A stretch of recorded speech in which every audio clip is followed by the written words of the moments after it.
Assalamualaikum warahmatullahi wabarakatuh. Nama saya Agustria Nabila. Saya dari program studi Teknik Informatika dengan nomor induk mahasiswa 2201020076. Pada video ini saya akan menjelaskan mengenai artikel ROM.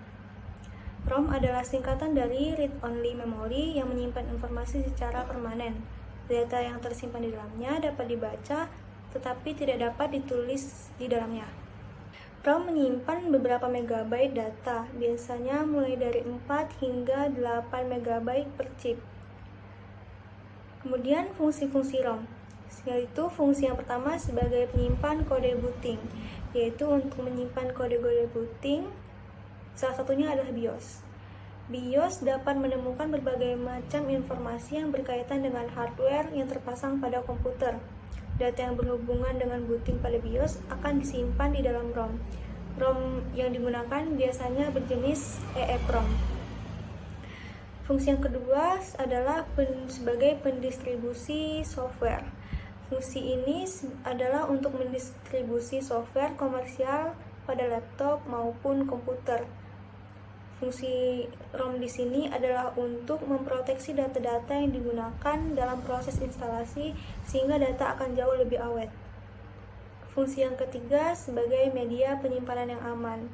Ini merupakan media penyimpanan dalam ROM yang aman dari virus. ROM yang digunakan biasanya berjenis PROM atau Programmable Read Only Memory. Kemudian jenis-jenis ROM. Yang pertama adalah Mask ROM. Alat penyimpanan ini tidak terupgrade karena tidak dapat menulis ulang data pada perangkat. Jenis ini tidak fleksibel digunakan.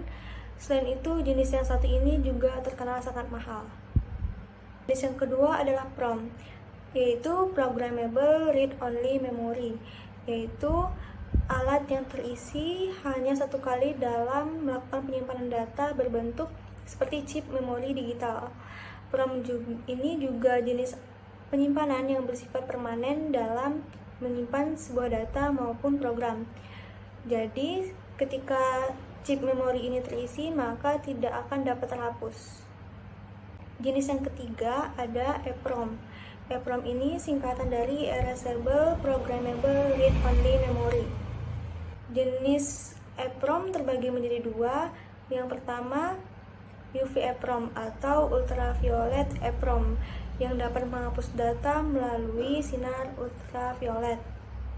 Yang kedua EEPROM atau Electrical EEPROM yang dapat menghapus data maupun melakukan program isi ulang dengan menggunakan sebuah aliran listrik.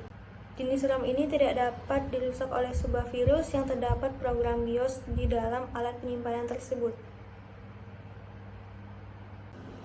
Jenis yang keempat adalah EEPROM atau Electrically Erasable Programmable Read Only Memory.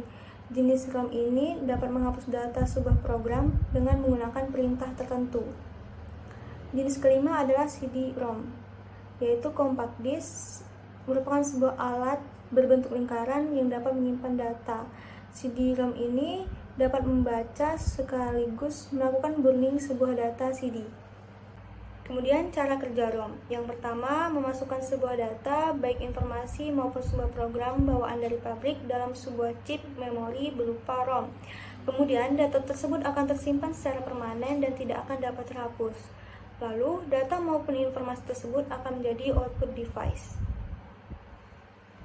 Kesimpulannya adalah, ROM termasuk jenis memori yang hanya dapat dibaca dan diisi atau ditulis sekali saja.